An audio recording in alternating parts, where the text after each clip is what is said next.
আলম, মনটা খারাপ নাকি তা? ও যে ভাই, মনটা খারাপ না, একটা জিনিস চিন্তা করতেছি বুঝছো। কিতা? আমার দাদা, তোমার দাদা, ফৈদ দাদা, বদ দাদা, কাল দিন আগে আমার একটা ছোট ভাই মারা গেল, তারে কব্বরের নিচে তুইছি।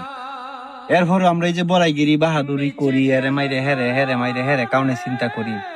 এই জিন্দিগিটা কয় দিনের জিনিসটা আমরা বেশি জানি মানি, কিন্তু বাস্তবিক করতে এটা কোনোটাই আমরা রক্ষা করি না। কথাটা আলম ঠিকই কইছস, আমরা সবকিছু জানি, জানিও অপরাধ করতেছি। কোনটা গুণ হইবে এটাও জানিও আমরা গুনাহ করতেছি, কিন্তু আমরা মানতাছি না। আজকে মারলে কাল লাশ। ভাই, তোর ভিতরে আসলে খুব সুন্দর একটা চিন্তা ভাবনা পামাইছে। তাহলে মনে হয় আজকে থেকে তুই 5 ওয়াক্ত নামাজ পড়া শুরু করবে, তাই না? নামাজ পড়তাম পারি আর না হারিয়ে ভাই, সিটারি বাট পারি রাহাজারি ছেড়ে দিন। ধন্যবাদ।